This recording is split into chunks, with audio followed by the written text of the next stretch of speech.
komera uko urugamba rwo rurahari ndumva mpatwa kubwira umuntu ngo akomere ashikame donc gukomera ntago ari ijambo ryoroheje mu kinyarwanda kiba gifite amagambo bavuga ngo kirakennye gusa iyo uvuganye n'abandi bo mu zindi ndimi uvuganye n'abafaransa no wumva bavuga ngo ururimi rwabo rurakennye ariko uko byagenda kose umuntu ijambo ry'Imana ritubwira ko ngo umugenzi no haba umuswa ngo iyo nzira ntazayiyoba uko byagenda kose ryaba ari ijambo rikomeye cyangwa se mu rurimi rukomeye cyangwa se mu rurimi rworoshye ibyo byose urabyumva ijambo ry'Imana Imana nibigiye kubwira Yosuwa ngo komera nuko yarizi ko hari urugamba rumuri imbere ariko Uwiteka iramubwira ngo nzabana nawe aho uzajya hose haleluya Imana iri kukubwira mwene data ngo ibyo birushya uri kunyuramo ngo komera kandi ushikame ntutinye kandi ntukuke umutima urumva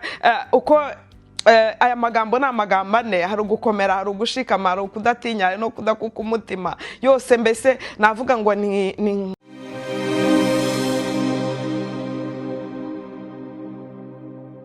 turabasuhuje mwese Imana iduhane umugisha turagushimira wowe tukiri kumwe dukomezanye dusengana dusengerana kuganira ku ijambo ry'Imana kugira ngo kuko Bibiri ivuga ngo ijambo ry'Imana ni itabaza ry'ibirenge byanjye ni umucyo umurikira ijambo rero ry'Imana ni umucyo utumurikira tukamenya aho tuva niyo tujya niyo mpamvu tugusabira umugisha wowe dufatanije muri uru rugendo kandi wowe utararutangira tukakwifuriza kurutangira kuko tubona ko mu isi sihi iwacu ni mu ijuru kubemera Imana kubemera ijambo ry'Imana kandi ndumva nifuriza mutarayemera kugira ngo yemere uyumve ijwi ryacu kuri iyi channel turamwifuriza ko niba atazi Imana yayemera ikamubera umwami n'umukiza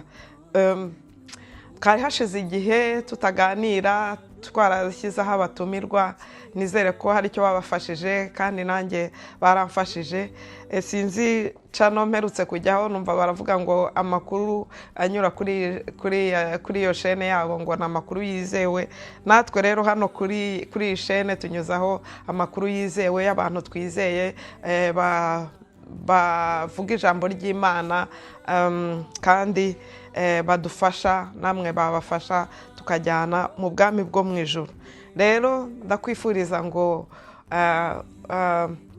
ijambo ry'Imana nuryumva ntiwinangire umutima ahubwo rireke rikuyobore nkuko noneho rikugeze aho Imana ishaka ko ikugeza kandi dukorera isi nk'abayivamo dukorera ijuru nk'abaritahamo uko byagenda kose isi tuzayivamo n'itegeko ry'Imana ntacyo twarihinduraho rero tugiye gukomeza tuganira n'ijambo riri kumfasha muri iyi minsi nizere ko nawe rigufasha kandi nirigufasha urifashisha abandi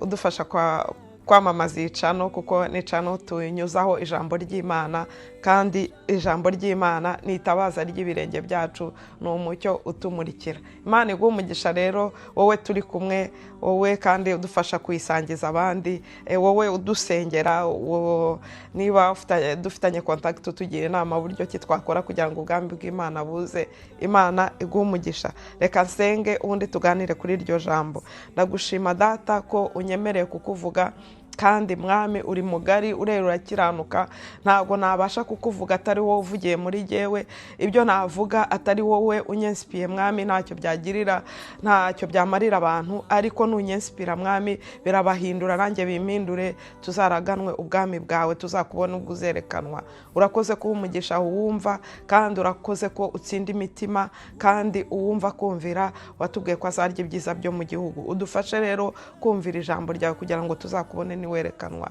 urakoze kuri mu ruhande rwacu mubisha nawe cyubahiro n'ubutware byawe mu izina rya Yesu amen ijambo ry'Imana turarisoma muri Yosuwa igice cya mbere umurongo wa 9 nizera ko ugiye gukurikirana cyangwa se niba ufite Bibiliya yawe urayisoma zisigaye ziboneka hose mu matelefone cyangwa se Bibiliya isanzwe niba uyifite urasoma, umuntu yari gusoma arushaho kubyumva neza yari kwisomera, ariko niba ntawe ufite urumva ibyo nsoma, Imana iguha umugisha. Amen. Hara Yosuwa igice cya mbere umurongo wa 9 aravuga ngo mbese sijye ubigutegetse, nuko komera ushikame ntutinye kandi ntukuke umutima, kuko Uwiteka Imana yawe iri kumwe nawe aho uzajya hose. Amen. Reka ndisubiremo, aravuga ngo mbese sijye ubigutegetse, nuko komera ushikame ntutinye kandi ntukuke umutima, kuko Uwiteka Imana yawe iri kumwe nawe aho uzajya hose. Amen. Iri ni ijambo Imana yabwiye Yosuwa ubwo Mose yari amaze gupfa. Imana ihamagara Yosuwa, kandi Yosuwa yari umugaragu wa Mose, bajyaga babana bakorana umurimo ari iruhande rwe. Nuko Imana rero imaze gucyura Mose ibwira Yosuwa ati rero ugiye kumusimbura, wamwigiyeho, mwaragendanye, wabonye buryo ki yagiye akora umurimo, none nawe rero ni wowe ugiye kuyobora ubwoko bwanjye, uzabugeza aho nateguye ugomba kubugeza, uzabugeza i Kanani. Ariko nubwo bimeze bityo, ukomere ushikame ntutinye kandi ntukuke umutima. Haleluya. No kuvuga ngo komera, mu cyongereza baravuga ngo be strong cyangwa fortifie-toi en français.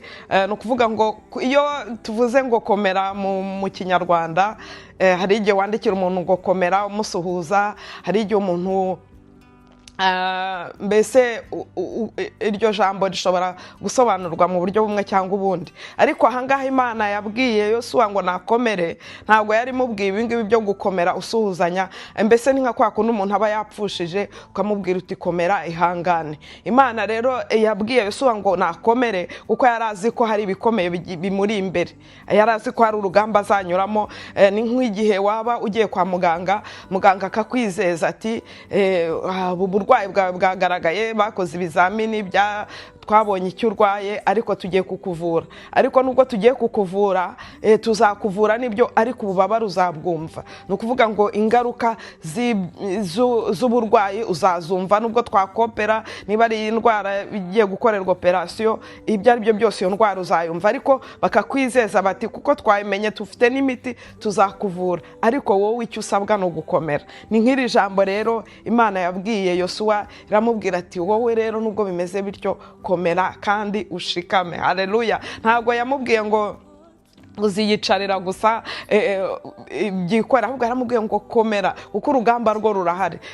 Ndumva mpatwa kubwira umuntu ngo akomere ashikame. Donc gukomera ntago ari ijambo ryoroheje. Mu kinyarwanda kiba gifite amagambo bavuga ngo kirakennye, gusa iyo uvuganye n'abandi bo mu zindi ndimi, uvuganye n'abafaransa, no wumva bavuga ngo ururimi rwabo rurakennye. Ariko uko byagenda kose, umuntu, ijambo ry'Imana ritubwira ko ngo umugenzi no yaba umuswa ngo iyo nzira ntazayiyoba. Uko byagenda kose, ryaba ari ijambo rikomeye cyangwa se mu rurimi rukomeye cyangwa se mu rurimi rworoshye, ibyo byose urabyumva. Ijambo ry'Imana, Imana niba igiye kubwira Yosuwa ngo komera, nuko yari izi ko hari urugamba rumuri imbere, ariko Uwiteka iramubwira ngo nzabana nawe aho uzajya hose. Haleluya. Imana iri kukubwira mwene data ngo ibyo birushya uri kunyuramo ngo komera kandi ushikame, ntutinye kandi ntukuke umutima. Urumva uko aya magambo ni amagambo ane: hari ugukomera, hari ugushikama, hari ukudatinya, hari no kudakuka umutima. Yose mbese navuga ngo ni nko kugenda kuri esikariye, ku ngazi esikariye ndumva, ariko tuziziranyeho. Donc iyo uri kugenda kuri esikariye, iyo uri kuzamuka ku ngazi, uko ugenda uzamuka ni kugenda unanirwa, ni kugenda unanirwa,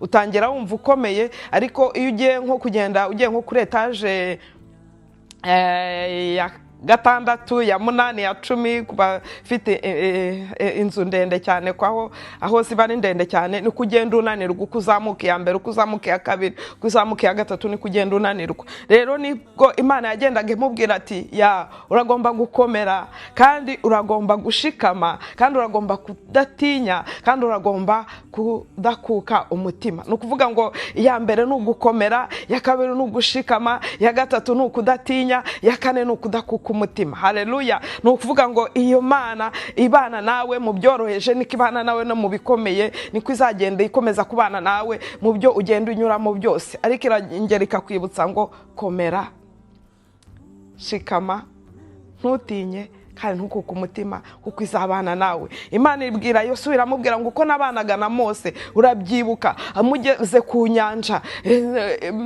abanzi babakurikiye hirya no hino ari imisozi, imbere ari inyanja nta nzira, mwabonye uburyo kinagabanyijemo inyanja kabiri, nuko muratambuka. Iyo niyo Mana. Mugeze mu nzira mubura amazi yo kunywa, Mose akubita urutare mubona amazi muranywa. Mugeze mu nzira inzara irabica, manura manu murarya murakomera. Mugeze mu nzira inzoka zirabarya, manika inzoka ku giti ndavuga ntuyirebaho arakira. Nuko ibyo byari bihamya Imana yagendaga yibutsa Yosuwa, iramubwira ati uko nabanye na Mose niko nzabana nawe.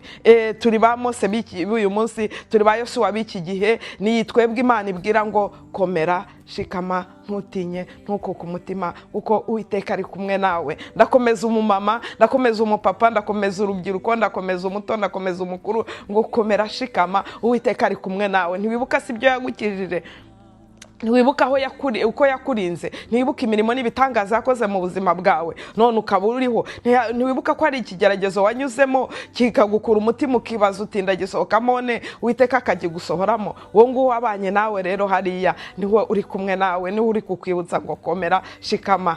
Iri jambo ntabwo ari ijambo ribwirwa umuntu uri mu bihe bisanzwe ufite byose akeneye, ahubwo ni ijambo ribwira umuntu uri mu kigeragezo. Ndagira ngo nkubwire mwene data, ndagira nkubwire umuntu wari we wese, waba wizeye Imana mu buryo wayihaye ubuzima bwawe bwose, cyangwa se waba ukiri gutangira urugendo, iri jambo ryongeye kukuzaho rikubwira ngo komera, shikama. Icyo uri kunyuramo Uwiteka akikunyuzamo numwiringira, kuko ni ijambo ry'Imana yabwiye Yosuwa ati komera, shikama, ntutinye, ndi kumwe nawe aho uzajya hose. Iracyari kumwe natwe rero, iracyari muri business, turi abana bayo. Yatanze umwana wayo w'ikinege kugira ngo aducungure, ni ukuvuga ngo azamuduhana n'ibyo dukena byose. Ukomere rero, ushikame, ntutinye kandi ntukuke umutima. Ibyo byose uri kureba abatubanjirije babinyuzemo, ndetse hari n'abandi uzi bagenda babinyuramo, ariko Uwiteka agenda abana nabo, agenda abadelivura,